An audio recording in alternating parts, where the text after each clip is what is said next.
السلام علیکم، آپ دیکھ رہے ہیں اردو نیوز نیٹ ورک پر خصوصی ٹرانسمیشن رمضان کریم اور میں ہوں علی سرور۔ رمضان المبارک کا بابرکت مہینہ اور رمضان المبارک کو تو ظاہر رحمت اور مغفرت بنا کر بھیجا گیا ہے۔ مسلمان ظاہر 11 ماہ اس کا انتظار کیا کرتے ہیں تاکہ زیادہ سے زیادہ فیوز و برکات اس ماہ مقدس میں سمیٹ سکیں، اور اب دوسرا عشرہ یعنی مغفرت کا عشرہ جاری ہے۔ اس کے بعد جہنم سے بچاؤ کا عشرہ تیسرا اور آخری شب شروع ہوگا، جس میں ایک بڑی رات لیلۃ القدر بھی ہے جو 1000 ماہ سے بہتر ہے۔ آج رمضان مبارک کی خصوصی ٹرانسمیشن میں ہمارے ساتھ جس طرح جید علماء اکرام تشریف لاتے ہیں، آج بھی ہمارے ساتھ مولانا حبیب الرحمان حقانی صاحب تشریف لائے ہیں۔ بہت شکریہ مولانا صاحب تشریف لائے ہیں۔ ان کے ساتھ ساتھ ہمارے ساتھ ثنا خواں متین قاضی صاحب بھی موجود ہیں، اور ظاہر ہے ان سے بھی پروگرام کا آغاز ہم کیا کرتے ہیں رمضان مبارک کے خاص طور پر خصوصی ٹرانسمیشن کا نعت رسول مقبول صلی اللہ علیہ وآلہ وسلم سے۔ تو ہم ملتمس ہیں متین قادری آپ سے کہ نعت رسول مقبول صلی اللہ علیہ وآلہ وسلم پیش کریں۔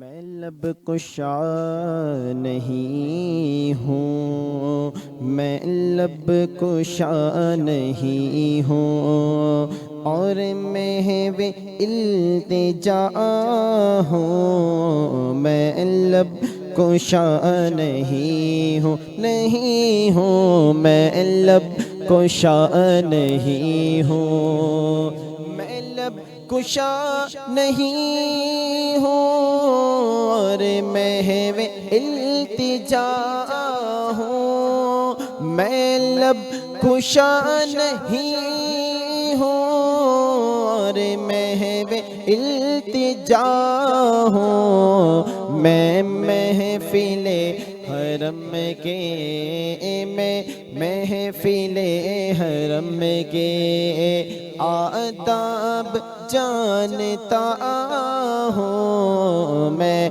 محفل حرم کے میں محفل حرم کے آداب جانتا ہوں، میں لب کشا نہیں ہوں۔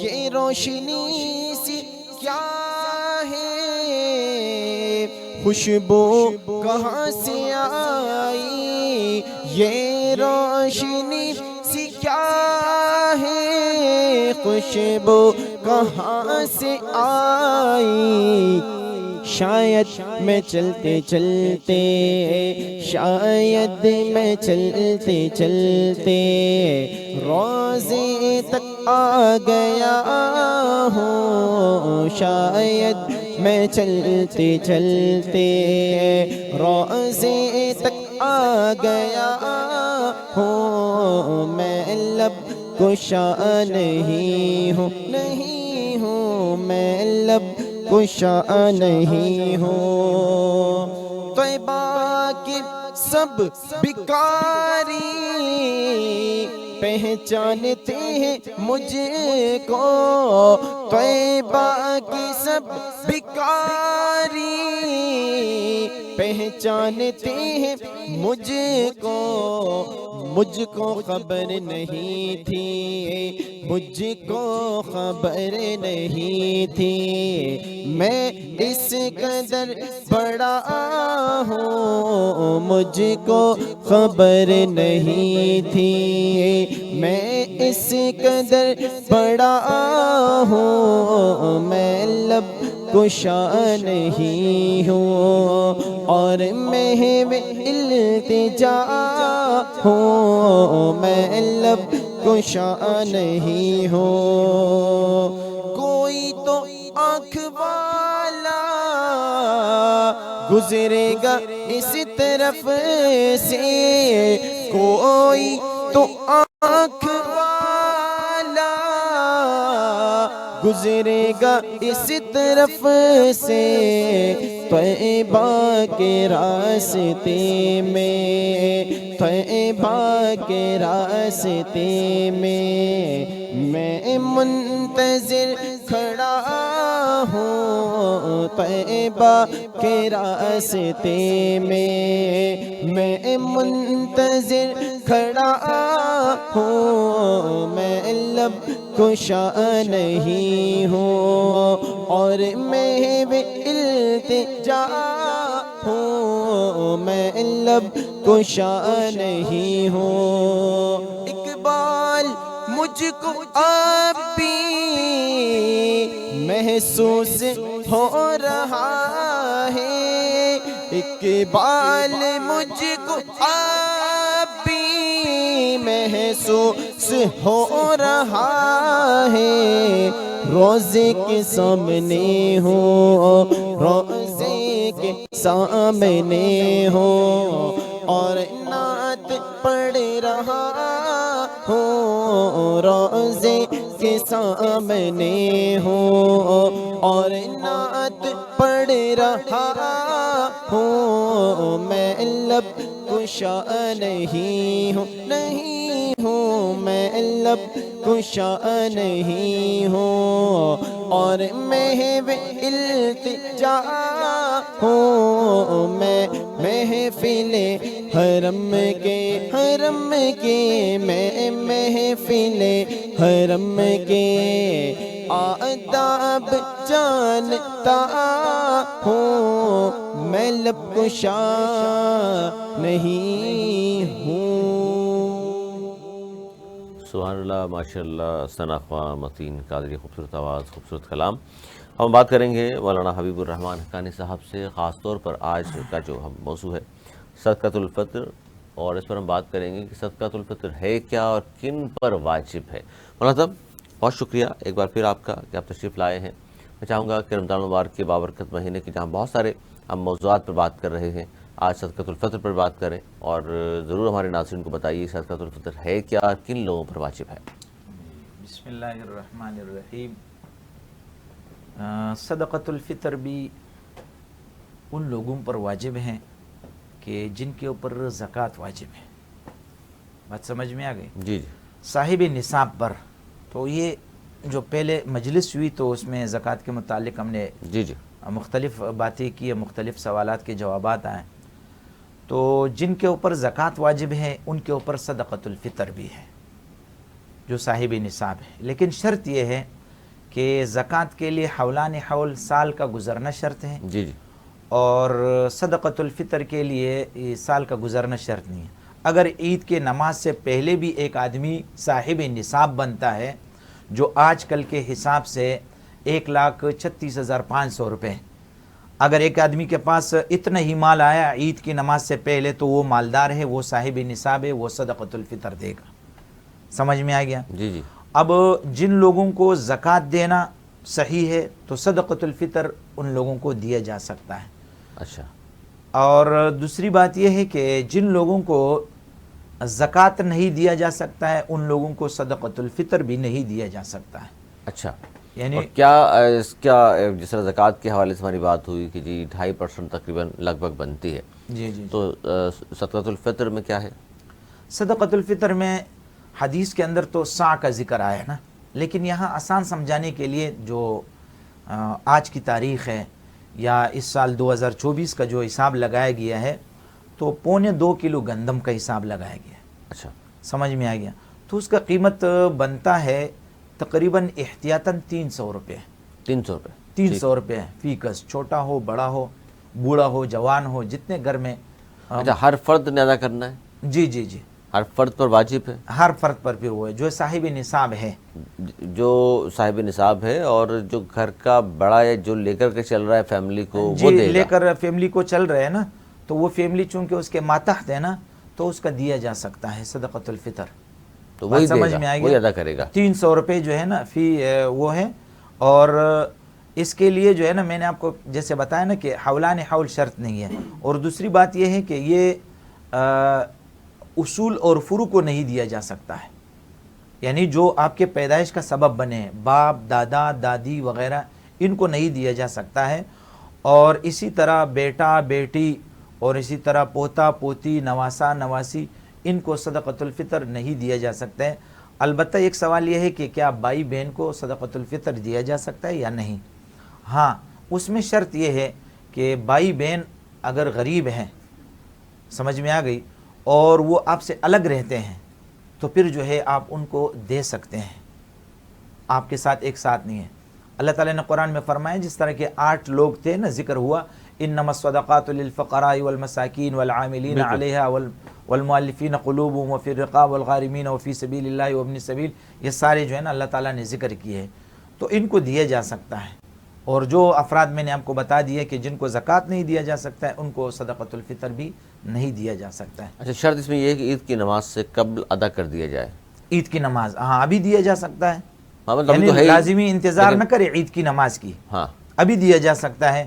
اچھا، اس میں یہ ہے کہ سارا ایک غریب کو دیا جائے یا الگ الگ، تو یہ علماء نے یہ لکھا ہے کہ ایک غریب کو اگر دیا جائے تو اس کا کچھ نہ کچھ کام بن جائے، بجائے اس کے کہ 300 روپے اس کو دیے، 300 روپے اس کو دیے، 300 روپے اس کو دیے، تو بجائے اس کے یہ اچھا ہے کہ ایک ہی غریب کو دیا جائے تاکہ اس کا کام بن جائے، اور اتنا بھی نہ دیا جائے کہ وہ خود صاحب نصاب بن جائے۔ اچھا جی جی، اور ابھی سے یہ دیا جائے، عید کا انتظار نہ کرے، شاید ہو سکتے ہیں ان کو ضرورت ہو، کپڑوں کی اور چیزوں کی ضرورت ہو، تو ہاں اس سے قبل ادا کر دیں تاکہ وہ جو بھی غریب ہیں، جن کی جو افورڈ نہیں کر سکتے، جن کو دینا واجب ہے، ظاہر ان تک پہنچایا جائے، ان کو ڈھونڈ کر کے پہنچایا جائے، جس طرح آپ نے بتایا۔ اچھا، عزیز و اقارب میں جس طرح آپ نے نشانیاں بتا دیں کہ ان کے علاوہ باقی سب کو دے سکتے ہیں۔ جی جی بالکل بالکل، اصول اور فروع کو نہیں دے سکتے۔ اچھا، جو گھر میں اگر 2 فرد کام کر رہے ہیں، میاں بیوی کام کرتے ہیں، یا 2 بہن بھائی گھر میں ہیں جو کام کر رہے ہیں، تو اس میں کون دے گا؟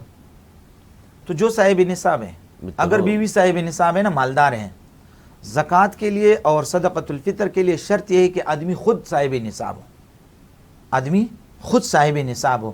اگر بیوی خود صاحب نصاب ہے تو اس کے اوپر زکوٰۃ بھی اور صدقۃ الفطر بھی ہے، وہ اپنا ادا کر دے اور اپنا شوہر اپنا ادا ادا کر دے۔ ہاں، اگر شوہر اس کے لیے ادا کرتا ہے تو یہ شوہر کا بیوی پر احسان ہے، سمجھ میں آ گئی بات؟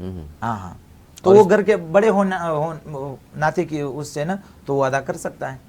اچھا، یہ جس طرح ہم زکوٰۃ کی بات کر رہے تھے کہ زکوٰۃ کا ذکر آیا، اور اسی طرح صدقۃ الفطر کا، یہ کب واجب ہوئی اور واجب سے کیا مراد ہے؟ واجب سے، واجب فرض کے درجے میں ہے، قرآن کی آیت ہے نا، اقیم الصلاۃ وآتوا الزکاۃ۔ میں نے آپ کو یہ بتا دیا تھا نا کہ 32 ایسے مقامات ہیں کہ جہاں اللہ رب العزت نے قرآن کے اندر زکوٰۃ کو نماز کے ساتھ ہی ذکر کیا۔ جی جی بالکل۔ اور اس میں حکمت کیا ہے کہ دیکھو، زکوٰۃ اور صدقہ دینے سے، نماز پڑھنے سے اللہ تعالیٰ سے رشتہ جڑتا ہے، سمجھ میں آ گیا؟ ایک آدمی نماز پڑھتا ہے، اس کے الفاظ ادا کرتے ہیں، اس کے معانی پر غور کرتا ہے، تو لازمی بات ہے، رسول اللہ صلی اللہ علیہ وسلم نے فرمایا کہ یہ براہ راست اللہ تعالیٰ سے ایک ملاقات ہے، نماز براہ راست اللہ تعالیٰ سے ملاقات، تو بندے کا اور اللہ کا رشتہ جڑتا ہے نماز کے ذریعے سے۔ اور جب بندہ صدقہ دیتا ہے اور زکوٰۃ دیتا ہے تو آدمی دنیا پرستی سے بچتا ہے، اور جب آدمی صدقہ دیتا ہے، زکوٰۃ دیتا ہے، تو اس کا یہ ثبوت دے دیتا ہے، یہ ثابت کر دیتا ہے کہ میں اللہ کے احکام سے غافل نہیں ہوں، اور یہ جو جتنا دیا ہوا ہے یہ اللہ ہی کا دیا ہوا ہے، تو میں اللہ ہی کے مال سے دے رہا ہوں۔ اور اللہ تعالیٰ قرآن مجید میں خود فرماتے، مومنین کی جو نشانی بائیں، الذین یؤمنون بالغیب ویقیمون الصلاۃ ومما رزقناہم ینفقون، میرے دیے ہوئے سے آپ دے دو، زکوٰۃ دے دو، صدقات دے دو۔ بات سمجھ میں آ گئی؟ تو یہ اللہ کا حکم ہے۔ اور یہ حضور اکرم صلی اللہ علیہ وسلم، اور یہ زکوٰۃ کا آپ نے سوال کیا کہ زکوٰۃ کب واجب ہوئی، یہ راجح قول ہے، جمہور کا یہ قول ہے کہ یہ ہجرت کے بعد، جب آپ علیہ الصلوۃ والسلام نے ہجرت کے بعد جو ہے واجب ہوئی یہ واجب ہوئی، زکوٰۃ واجب ہوئی، زکوٰۃ کا حکم آیا۔ زکوٰۃ کا نہیں، یہ صدقۃ الفطر کی بات کر رہا ہوں۔ جی جی جی، صدقۃ الفطر بھی زکوٰۃ بھی دونوں۔ انما الصدقات للفقراء والمساکین والعاملین علیہا والمؤلفۃ، تو یہ صدقے میں اچھا، آ یہ گیا۔ تو ہو گیا کہ جی ان لوگوں کو دینا چاہیے، نصاب کی بات بھی ہم نے کر لی کہ اتنا دینا ضروری ہے، اور یہ بتائیے کہ نہ دینے سے کیا ہے؟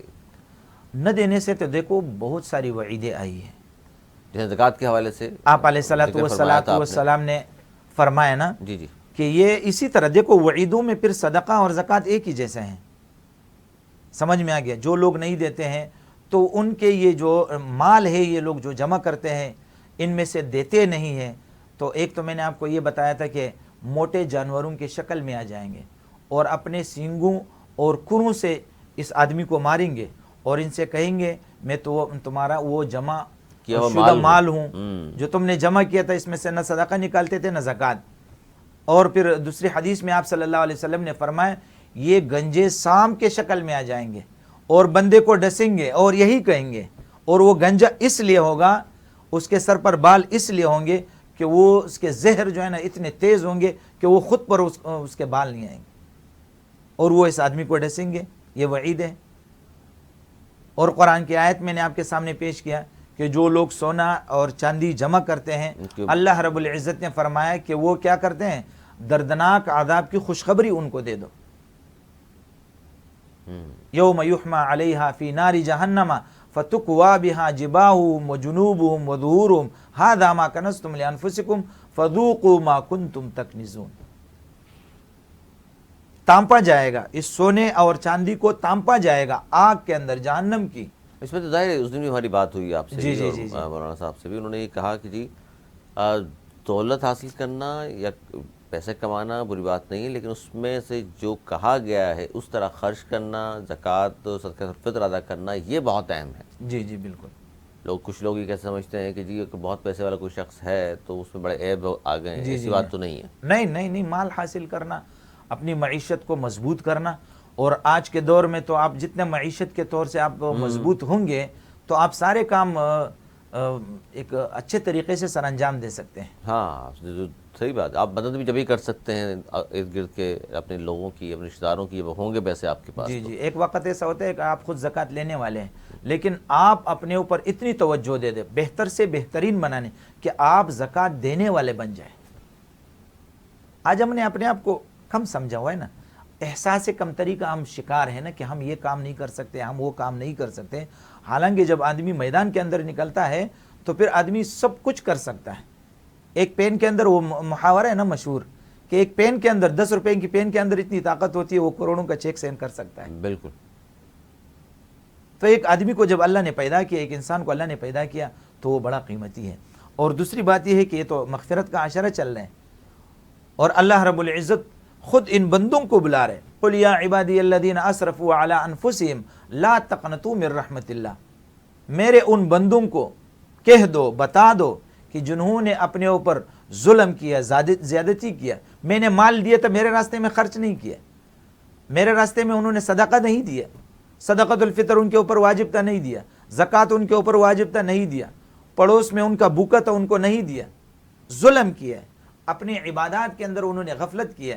تو اللہ تعالیٰ کیا فرمایا، قل یا عبادی الذین اسرفوا علی انفسہم لا تقنطوا من رحمت اللہ. اللہ تعالیٰ کی رحمت سے مایوس نہ ہو، پھر بھی آ جاؤ. گناہ کر کے آ گئے ہو، اب آ جاؤ، اب میری رحمت آپ کے انتظار میں. ان اللہ یغفر الذنوب جمیعا. اللہ تعالیٰ سب گناہوں کو معاف کرنے والا ہے. سبحان اللہ.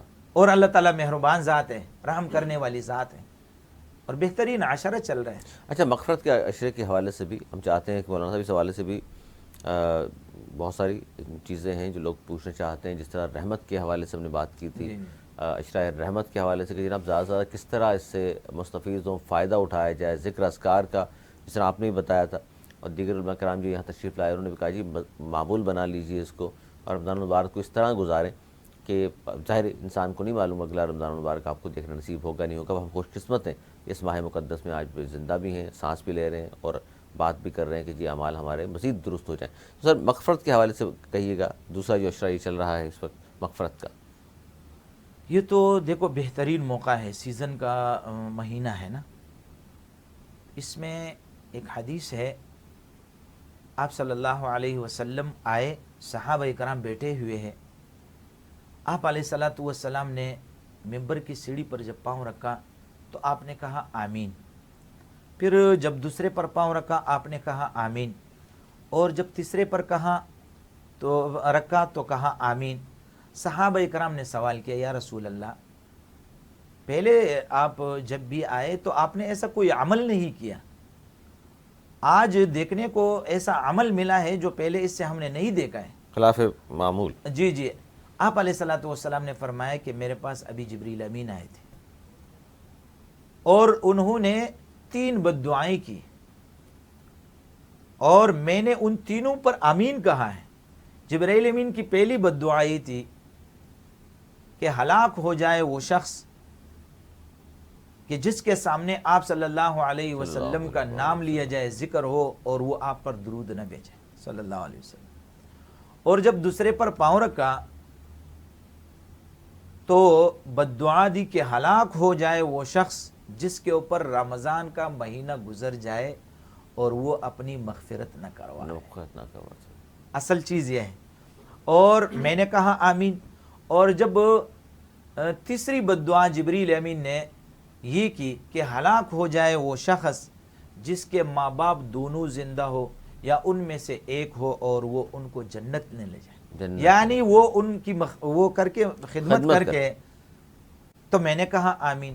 آپ خود بتائیں کہ جبریل امین کی بد دعا ہو اور رسول اللہ صلی اللہ علیہ وسلم کی آمین ہو، تو اللہ تعالیٰ ہمیں جو ہے یہ ان بد دعاؤں سے بچائے، اور ہمیں جو ہے اپنی گناہوں کی، اللہ تعالیٰ تو خود دیکھو قرآن مجید میں اللہ تعالیٰ کیا فرماتے، یا ایھا الذین آمنوا توبوا الی اللہ توبۃ نصوحا، اے ایمان والو اللہ کے سامنے توبہ نکالو جس طرح کے توبے کا حق ہے۔ توبہ کا حق ادا کریں۔ اور توبے کے لیے علماء نے شرط لگے کہ جب آپ توبہ نکال رہے ہو تو آپ کے دل میں ایک بات ہو کہ جب ماضی میں جو کیے ہے اس کے اوپر مکمل ندامت ہو، پشیمانی ہو، اور حال میں اس گناہ سے دور ہو، اور پھر مستقبل میں نہ کرنے کا پکا عزم ہو کہ میں اس گناہ کے قریب بھی نہیں جاؤں گا۔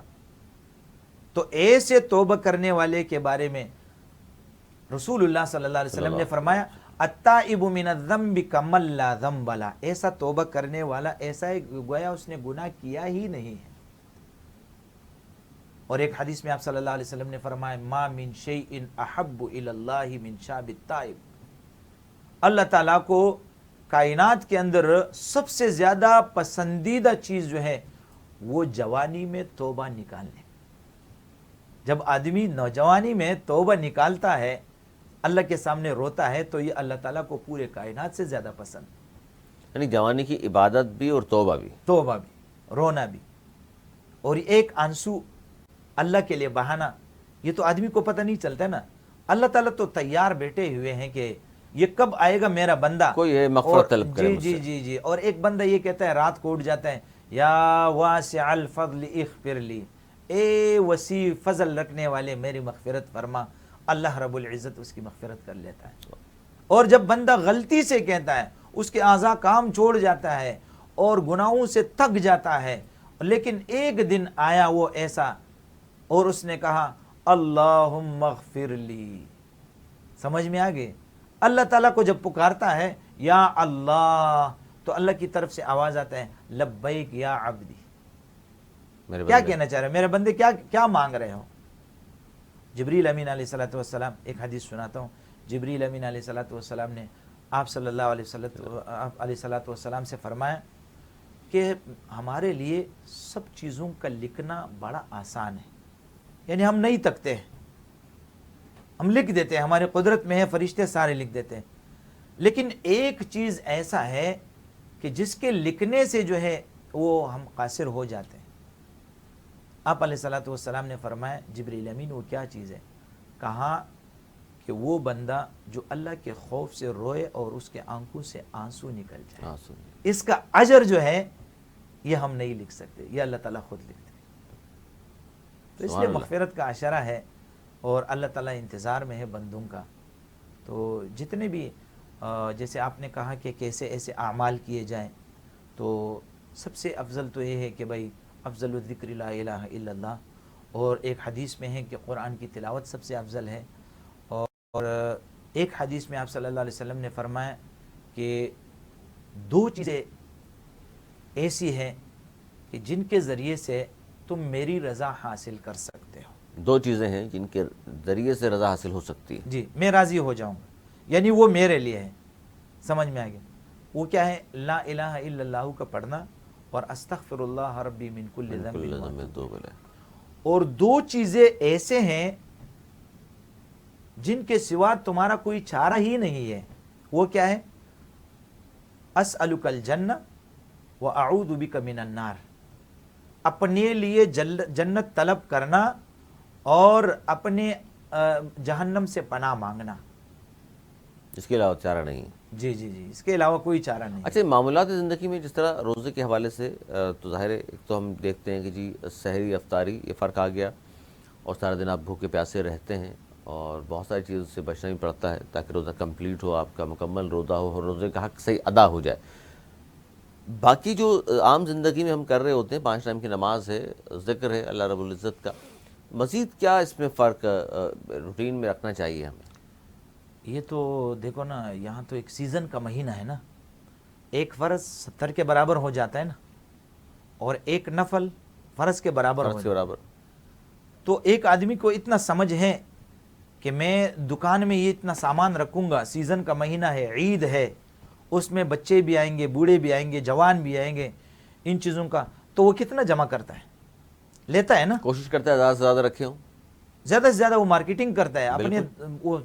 تو یہ سیزن کا مہینہ ہے نا، تو ہر آدمی کو اتنا وہ تو ہے، عقل تو ہے کہ میں اس میں کتنا جمع کر لوں.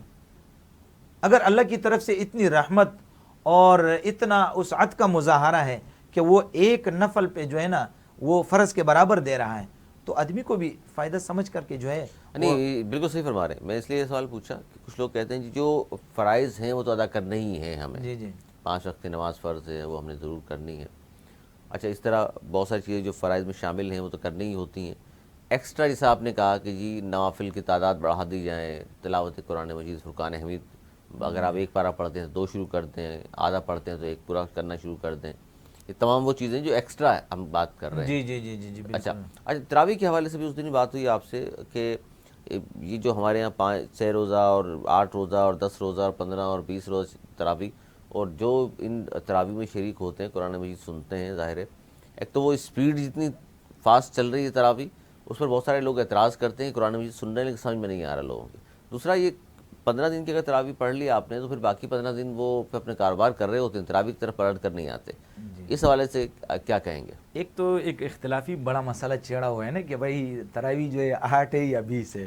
چلے اس پہ بہرحال کوئی شخص 8 بھی پڑھ رہا ہے یا کوئی 20 پڑھتا ہے، پڑھ تو رہے نا، پڑھنے تو آئے چلے. وہ ہم ان کو یہ کہتے ہیں نا کہ دیکھو آپ کہہ رہے ہیں نا کہ سنت ہے نہیں سنت ہے نا، ایک اعتراض ہو رہا ہے نا کہ بھائی یہ تراویح پڑھنا سنت ہے نہیں سنت ہے، جو بھی ہے نا. میں ان کو ایک ساتھی نے سوال کیا کہ بھائی آپ نفلی بات سمجھتے ہیں اس کو؟ میں نے ان کو کہا کہ بھائی دیکھو نفل ہے میرے نزدیک. میں تو ان کو بولتا ہوں کہ یار یہ تراویح فرض ہے. تو اس نے سوال کیا فرض کیسے ہے؟ میں نے کہا یار اللہ کی طرف سے ایک سیزن لگا ہوا ہے کہ بھائی نفل فرض کے برابر ہے، تو جب نفل فرض کے برابر ہے تو اس کو فرض سمجھ کر کے جو ہے نا نفل ہے نا، لیکن ثواب تو ہم تو ثواب کے لیے پڑھ رہے ہیں، تو ثواب تو فرض کا مل رہا ہے. تو میں نے اس کو بولا اللہ کے ولی پھر 8 12 15 اس میں کیا بات ہے؟ آپ 20 پڑھ لو تو 20 میں یہ 12 بھی آ جائیں گے، 15 بھی آ جائیں گے، اور 11 بھی آ جائیں گے. بعض لوگ کہتے ہیں کہ 11 ہے نا، سمجھ میں آ گیا. اور بعض حضرات یہ کہتے ہیں 8 ہے، تو وہ سارے اس میں آ جائیں گے نا 20 میں. تو جب ایک سیزن کا مہینہ ہے، نفل ہے، تو اس میں جتنا آپ زیادہ پڑھو گے تو اتنا ہی زیادہ ثواب ملے گا. تو آخری حد بتا دیا کہ بھائی 20 ہے. تو بھائی اگر نفل بھی ہے تو نفل فرض کے برابر ہے نا، تو آپ اس چانس کو کیوں ضائع کر رہے ہیں؟ نہیں، اس میں ایک طرف تو فرض اور نفل کی ہم بات کر رہے ہیں، دوسری جانب تراویح کے حوالے سے لازمی ہے کہ با جماعت پڑھی جائے. جی مرد کے لیے لازمی ہے. اگر کسی عذر سے دیکھو ہم اس کے اندر جو ہے نا اگر نرمی اختیار کریں گے تو لوگوں کے لیے ایک راستہ کھل جائے گا نا. سمجھ میں آ گیا. تو آپ علیہ الصلوۃ والسلام نے جیسا طریقہ بتایا، آپ علیہ الصلوۃ والسلام نے جماعت سے پڑھے ہیں، تو پھر عورتوں کے لیے کہ وہ گھر میں پڑھ لے، اکیلے میں پڑھ لے. ہاں اگر کسی وجہ سے آپ سے تراویح جو ہے نا جماعت سے چھوٹ گئے تو آپ پھر اکیلے میں پڑھ لیں اور 2 کر کے پڑھیں. اور پھر آپ نے اس میں ایک سوال کیا کہ بھائی بعض لوگ جو ہے نا اس میں بہت جلدی قرآن سناتے ہیں کہ اس میں قرآن کا حق ہی ادا نہیں ہوتا ہے جب تلفظ ہی صحیح نہیں ہے. تو بھائی آپ ثواب کے لیے ایک چیز کر رہے ہیں، تو الٹا جو ہے نا سننے والے کو اور سنانے والے کو دونوں کو جو ہے نا قرآن کی بے ادبی اور اس کی بے احترامی اور اس کی سزا تو ضرور ملے گی، اور الٹا ثواب کے بجائے وہ گناہ کر رہا ہے. نہیں تو جو 5 روز میں یا 6 روز میں ختم کرتے ہیں قرآن مجید، وہ آپ نے بھی سپیڈ دیکھی ہوگی حفاظ کرام کی، تو اس پر یہ بھی ظاہر کسی آپ اور ہمارے جیسی اس معاشرے میں رہنے والے عالم دین ہیں، علماء کرام ہیں، انہوں نے جائز قرار دیا ہے. جی اگر وہ قرآن صحیح پڑھتے تو اس میں کوئی وہ نہیں ہے. Speed, بہرحال sir, ختم قرآن کا ثواب تو اس کو مل رہے ہیں. 3-4 پارے ایک ساتھ پڑھ رہا ہے ایک شخص، اس کی سپیڈ کیا ہوگی؟ اللہ پاک نے اس کو اتنی طاقت تو دی ہے نا کہ وہ تلفظ تو صحیح ادا کر رہا ہے نا. تو جو باقی لیکن جو پیچھے ایک کھڑے بات ہوئے اس میں ہیں، ایک ان بات کو سمجھ میں آ جائے گا؟ جی نہیں، ان کو تو سمجھ میں نہیں آئے گا، یہ بات تو ہے۔ اور دوسری بات آپ نے کی ہے نا کہ بھائی یہ جو 6 دن میں 10 دن میں ختم کر کے اور پھر نہیں پڑھتے ہیں، یہ بات غلط ہے۔ اگر ایک آدمی اس نیت سے جو ہے قرآن کا ختم کا، وہ تو اس کو تاجر ثواب تو برادری نے ملے گا۔ شروع کیا اور وہ یہ سمجھتے ہیں کہ جی ہم نے چونکہ قرآن پورا سن لیا، جی ماہ مقدس میں 6 دن میں سن لیا، تو اب ہم اپنا کاروبار کریں گے، وہ ہمارا کام ہو گیا۔ جی، ان کو قرآن ختم کرنے کا جو ہے وہ ثواب تو مل گیا نا، قرآن مجید تو اس نے سن لیا نا۔ اگر وہ تراویح میں نہ سنتے، ایسی سنتے تو بھی ثواب تو مل گیا نا، ایک آیت کے سننے کا بھی ثواب ہے۔ لیکن جو تراویح مکمل، رمضان جس سے مکمل ہوتا ہے نا، وہ تو پورا مہینہ ہے نا، حکم تو پورا مہینے کا ہے نا۔ ظاہر ہے 29 روزے ہوں یا 30 روزے ہوں تو پڑھنی ہے تراویح تو آپ نے۔ بالکل، اور روزہ مکمل ہوگا، اس کا ثواب مکمل ہوگا۔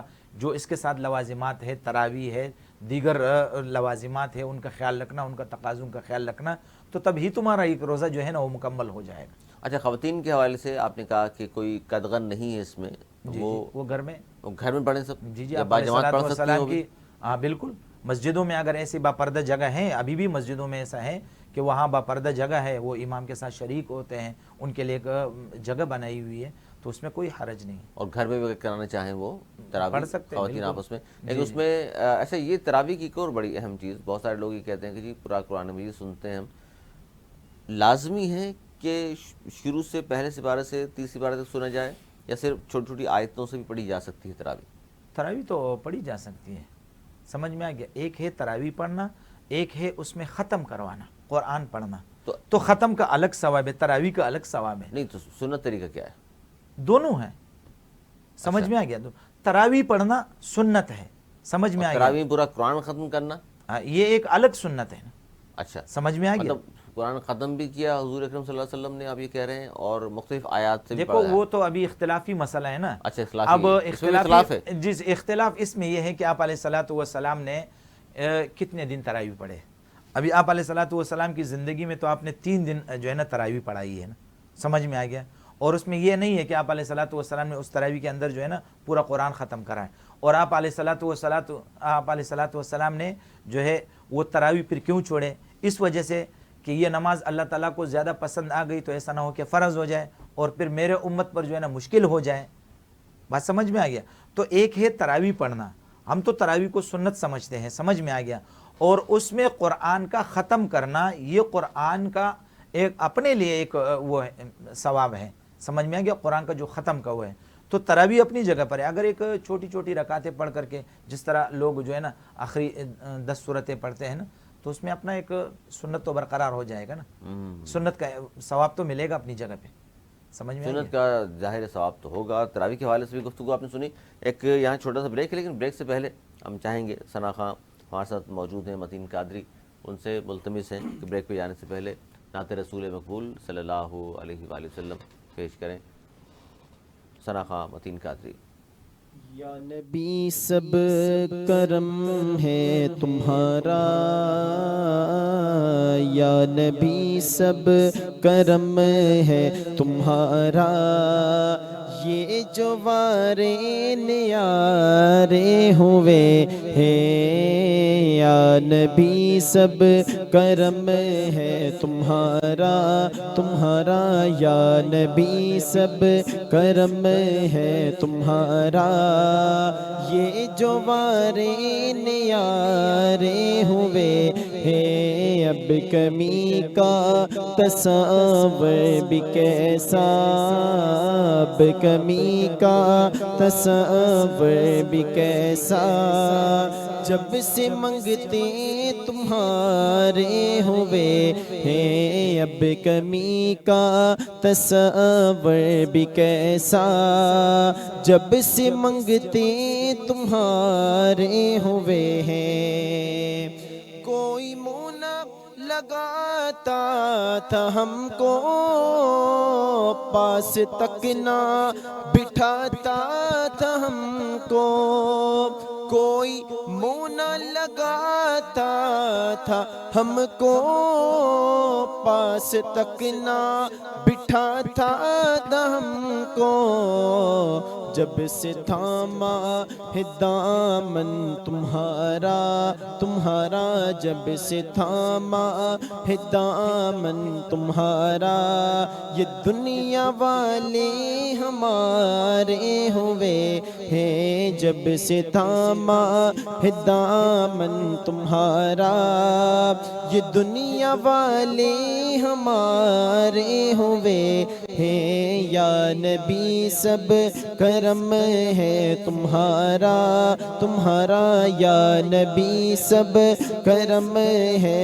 تمہارا، یہ جو وارے نیارے ہوئے ہیں، ان کے دربار سے جب بھی میں نے پنجتن کے وسیلے سے مانگا، ان کے دربار سے جب بھی میں نے